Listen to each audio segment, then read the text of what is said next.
This is a story about Pablo Emilio Escobar Gaviria, and at the height of his power, this Colombian drug lord was worth over $30 billion, making him one of the richest men on the planet. He owned private jets, a personal zoo with hippos and elephants, and paid off half of Colombia's government.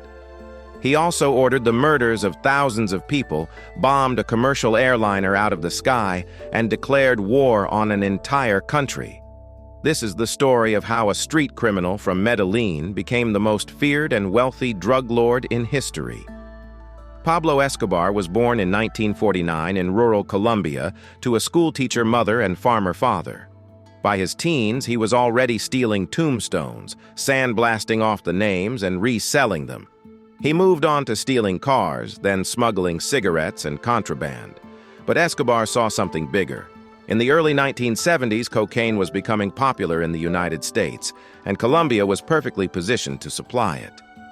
Escobar started small, hiring people to smuggle cocaine paste from Peru into Colombia, where it was processed into powder and shipped north.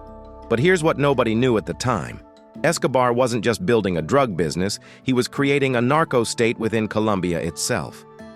By the late 1970s, Escobar's Medellín Cartel was smuggling 15 tons of cocaine per day into the United States.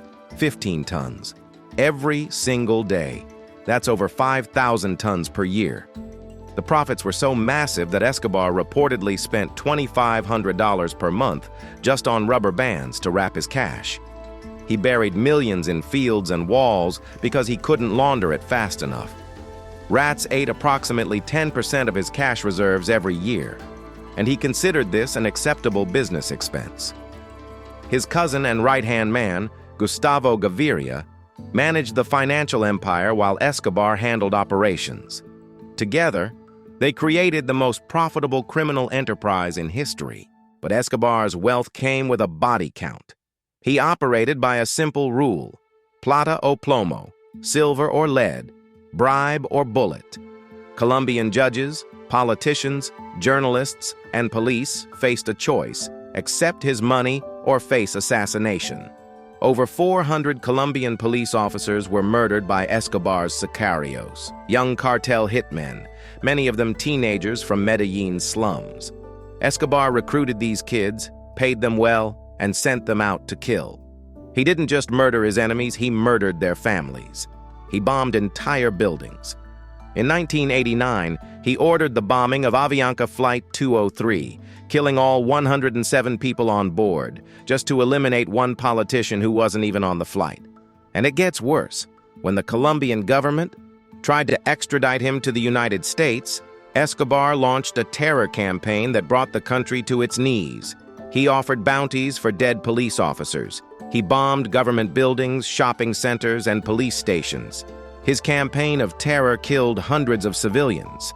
The Colombian government was paralyzed. Half the officials were on his payroll, the other half were terrified. Escobar even got himself elected to Colombia's Congress as an alternate representative, giving himself political immunity while running the largest cocaine operation on Earth. But here's what nobody's talking about. While Escobar was slaughtering thousands, he was also building soccer fields, housing projects, and hospitals in Medellín's poorest neighborhoods. He handed out cash to the poor, paid for children's health care, and built entire communities. To the people of the comunas, the hillside slums where he grew up, Pablo Escobar wasn't a monster, he was Robin Hood. Thousands of Medellín's poor genuinely loved him because the Colombian government had abandoned them, and Escobar gave them what the state wouldn't.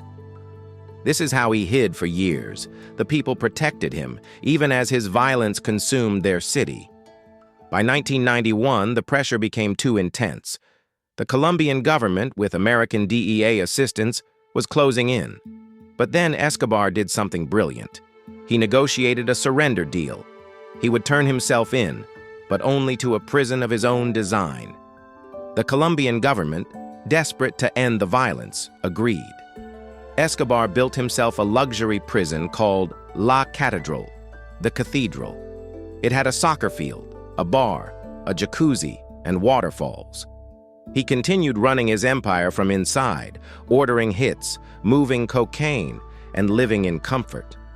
His wife, Maria Victoria, and his children visited regularly. It was a prison in name only. But then something changed. In 1992, Escobar learned that the government planned to transfer him to a real prison. He and his associates simply walked out of La Catedral, overpowering the guards. The Colombian government was humiliated. A massive manhunt began. Colonel Hugo Martinez led the search block, a special Colombian police task force dedicated solely to finding Escobar. The Americans provided intelligence, technology, and training, but Escobar had something else to worry about. Los Pepes, a vigilante group whose name meant persecuted by Pablo Escobar, began hunting his associates. Los Pepes was brutal. They murdered Escobar's lawyers, bombed his properties, killed his lieutenants, and went after anyone connected to him. Many believe Los Pepes was secretly supported by the Colombian government and rival cartels, using Escobar's own tactics against him. The net tightened. Gustavo Gaviria, Escobar's cousin and closest associate, was killed in a shootout with police in 1990. His empire was collapsing. His money was frozen. His properties were seized.